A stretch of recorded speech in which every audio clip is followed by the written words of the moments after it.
বাসার ভেতরে প্রবেশ করতেই লিলি চমকে আটকে উঠল। ছুরি নিয়ে দাঁড়িয়ে আছে তার বড় ভাইয়ের স্ত্রী মনিরা। কাপা কাপা গলায় বলল, ভাবি তোমার এই অবস্থা কেন? আমি খুন করেছি। কি বলছো তুমি? কাকে খুন করেছো? তোমার মজনু কাকাকে। কথাটি শোনা মাত্র লিলি যেন আকাশ থেকে পড়ল। ভাবি তুমি এটা কি করেছো? কেন মজনু কাকাকে খুন করেছো? আমি মানুষ রূপিয়া খায়নাকে খুন করেছি। সে তোমার সাথে কি করেছে? কি করেছে শুনবে? তাহলে শোনো। কি ব্যাপার মজনু ভাই, হঠাৎ আপনি আমাদের বাসায়? ভাবি সময় পাই না তাই আসা হয় না। শুনলাম নিলয় নাকি বিয়ে করেছে। হ্যাঁ নিলয় বিয়ে করেছে। তার নতুন বউকে কি দেখবো না? নতুন বউ দেখবার জন্যই এসেছি। তোমার ভাইয়ের ছেলের বউ তুমি দেখবে না? এটা কোন ধরনের কথা? অবশ্যই তুমি দেখবে বলে আফরোজা বেগম বৌমা বৌমা বলে ডাক দিতে লাগলো। মনিরা মাথায় ঘোমটা দিয়ে ড্রয়িং রুমের ভেতরে প্রবেশ করে মজনুকে দেখে সালাম দিল। মজনু মনিরাকে দেখে পা থেকে মাথা পর্যন্ত হা করে তাকিয়ে আছে। এ যেন পড়ে না চোখের পলক। মনিরা মজনুর তাকানি দেখে কিছুটা অস্বস্তি বোধ করলো। আফরোজা বেগম বলল, বৌমা তোমার চাচা শ্বশুর। মনিরা পা ধরে সালাম করতে গেল। মজনু থাক থাক বলে মনিরার দুই বাহু ধরে হালকা চাপ দিয়ে পা ধরে সালাম করতে না দিয়ে হাসি মুখে তুলে মনিরাকে তার পাশে বসালো।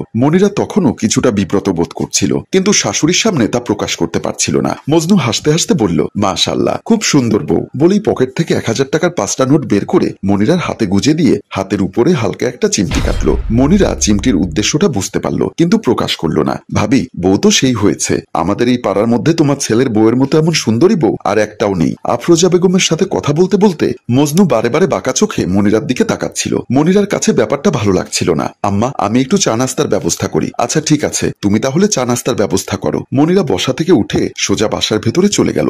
মজনু মনিরার পেছন দিকে তাকিয়ে মুচকি মুচকি হাসছিল আর আফরোজা বেগমের সাথে কথা বলছিল। ড্রয়িং রুমের বাইরে আসতেই লিলির সাথে দেখা হয়ে গেল। লিলি জানতে চাইল, ভাবি কে এসেছে? তোমার চাচা। কোন চাচা? মজনু চাচা। দেখে তো তেমনই মনে হয় মজনু মজনু ভাব। বিরক্তি স্বরে কথাটি বলে রান্নাঘরের দিকে চলে গেল। লিলি ড্রয়িং রুমের দিকে পা বাড়ালো। অফিস শেষে নিলয় বাসার ভেতরে প্রবেশ করতেই দেখলো মনিরা মন খারাপ করে বিছানার উপর বসে আছে। নিলয় বিছানার পাশে গিয়ে বসলো। কি ব্যাপার, কি হয়েছে? আমার সোনা পাখিটার মন খারাপ কেন? না মন খারাপ না, হাত মুখ ধুয়ে এসো, আমি তোমার নাস্তা দিচ্ছি। দেখো আমি তোমাকে অনেক ভালোবাসি। তোমার মন খারাপ থাকলে আমি বুঝতে পারি। কি হয়েছে বলো। আমি বললে কি তুমি বিশ্বাস করবে? কেন বিশ্বাস করবো না? ঘন্টা 2 আগে তোমার মজনু কাকা এসেছিল। তারপর আমার দিকে তার বাঁকা চোখের চাহনিটা আমার ভালো লাগেনি। মনিরা তুমি কি বলছো? তুমি ভেবে বলছো? তিনি আমার আপন ছোট কাকা। আমি জানি তুমি বিশ্বাস করবে না, কিন্তু ওনার চাহনি আমার শরীরে স্পর্শ করা, এর মধ্যে কোনো ভালোবাসা ছিল না, ছিল কামনা। নিলয় বসা থেকে দাঁড়িয়ে বলল, তোমার কথাটা আমি বিশ্বাস করতে পারলাম না। বলেই ওয়াশরুমের দিকে চলে গেল। মনিরা মনে মনে বলল, আমি বুঝতে পারলাম না যে মানুষটাকে তার এতটা বিশ্বাস করে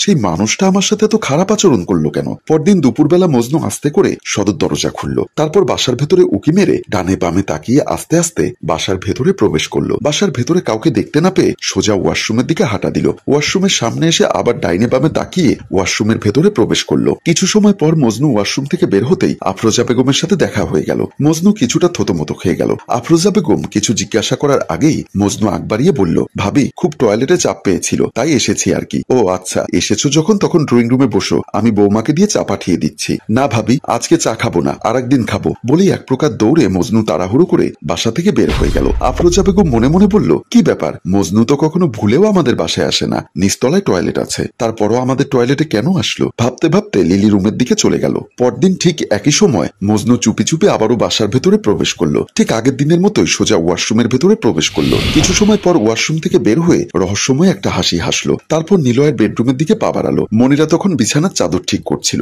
মজনু হাসতে হাসতে বেডরুমের ভেতরে প্রবেশ করলো। মনিরা মজনুকে দেখে চমকে উঠে বলল, আপনি আমার বেডরুমে কেন এসেছেন? তোমাকে ছাড়া যে আমি থাকতে পারছি না। তোমাকে দেখার পর থেকে মন আনচান আনচান করছে। আপনি এসব কি বলছেন? আমি আপনার সম্পর্কে কি হই সেটা আপনি ভুলে গেছেন? সত্যি আমি সবকিছু ভুলে গেছি। আমি এখন শুধু তোমাকে মনে রাখতে চাই, তোমাকে নিয়ে প্রেম যমুনায় হাবুডুবু সাঁতার কাটতে চাই। বলেই আস্তে আস্তে মনিরার কাছে আসতে লাগলো। খবরদার, আপনি আর এক পা সামনে আগাবেন না। তুমি আমাকে বাধা দিও না। আজ শুধু আমি তোমার, তুমি আমার। আপনার সাহস কি করে হয় এসব বলার? আমি আপনার মেয়ের বয়সী, সম্পর্কে ছেলের বউ হই। আপনি কি আপনার নিজের মেয়েকে এমন প্রস্তাব দিতে পারবেন? মজনুর চোখ দুটোতে লালসা পরিপূর্ণ। সে হাসতে হাসতে বলল, কিন্তু তুমি আমার মেয়ে নও। আপনার ধারণা আছে আপনি কি বলছেন? পাগল হয়ে গেছেন? আমি কিন্তু এখন চিৎকার দিব। মজনু হাহা করে আরো জোরে জোরে হাসতে লাগলো। মজনুর এমন হাসি দেখে মনিরা তখন সত্যি ভয় পেয়ে গেল। মজনুকে ধাক্কা দিয়ে দৌড়ে রুম থেকে বের হয়ে গেল। মজনু ও মনিরার পিছু নিল। মনিরা দৌড়ে তার শাশুড়ির রুমে প্রবেশ করলো। শাশুড়ির রুমের ভেতরে প্রবেশ করে কয়েকবার আম্মা আম্মা বলে ডাক দিল, কিন্তু কারো কোনো সারা শব্দ পেল না। মজনু হাসতে হাসতে রুমের ভেতর প্রবেশ করে মনিরার কাছে এসে দাঁড়িয়ে বলল, তোমার শাশুড়ি ননদকেও বাসায় নেই। আমি তাদের কৌশলে আমার বাসায় পাঠিয়ে দিয়েছি। এখন বাসায় শুধু তুমি আর আমি। কথাটি শোনা মাত্র মনিরা আরো ভয় পেয়ে গেল। তবুও নিজের মধ্যে সাহস শক্তি সঞ্চয় করে বলল, আপনি এই মুহূর্তে আমার সামনে থেকে চলে যান, তা না হলে কিন্তু আমি চেঁচামেচি করতে বাধ্য হব।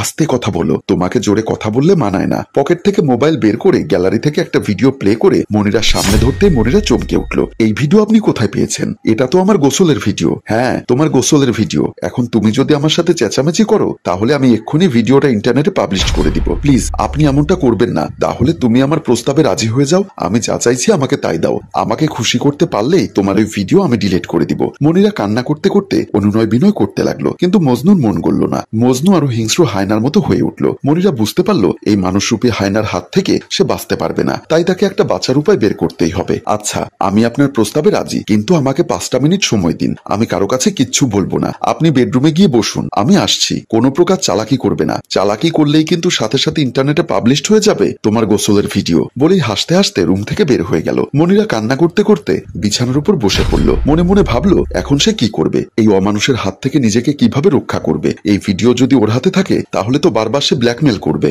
ভাবতে ভাবতে হঠাৎ একটা বুদ্ধি তার মাথায় আসলো। চোখের পানি মুছে বিছানা থেকে উঠে দাঁড়িয়ে রুম থেকে বের হয়ে গেল। তারপর মনিরা বেডরুমের ভেতরে প্রবেশ করলো। মজনু তো সেই লেভেলের খুশি। আস্তে আস্তে মনিরার সামনে এগিয়ে আসলো। মজনু খুশি মনে মনিরার দিকে হাত বাড়াতেই মনিরার হাতে লুকিয়ে রাখা ছুরিটা বের করে মজনুর পেট বরাবর ঢুকিয়ে দিল। মজনু চিৎকার দিয়ে বিছানার উপর পড়ে গেল। তখনই কলিং বেল বেজে উঠল। এবার তুমি বলো, আমার স্থানে যদি তুমি থাকতে তাহলে তোমার ইজ্জত বাঁচাতে তুমি কি করতে? ভাবি, আমি ওকে মেরে ফেলতাম। তুমি যা করেছো ভালো করেছো। পুলিশকে আমি খবর দিয়েছি, তোমার ভাইয়াকে ফোন করেছি, তারা এক্ষুনি চলে আসবে। তুমি পুলিশকে কেন ফোন দিলে? ওর লাশ টুকরো টুকরো করে শেয়াল কুকুরকে খাওয়ানো উচিত। ও আমাকে লালসার শিকার করতে চেয়ে অন্যায় করেছে। আমি আমার ইজ্জত বাঁচাতে ওকে খুন করে অপরাধ করেছি। আমার শাস্তি হওয়া উচিত। না ভাবি, তুমি ভুল বললে। তুমি অপরাধ করনি, তুমি ঠিক কাজ করেছো। যারা মা বোনের ইজ্জত নিয়ে ছিনিমিনি খেলে, যারা মা বোনকে ভোগের পণ্য বানাতে চায়, তাদের নিজ হাতে খুন করা উচিত। তাহলে হয়তো সমাজে এই অমানুষগুলো নারীদের সম্মান দিতে শিখবে। প্রিয় ভিউয়ার্স, লিলি যা বলছে আপনার দৃষ্টিতে তা কি সঠিক নাকি ভুল? আমাদের সমাজের কিছু বৃদ্ধ মানুষ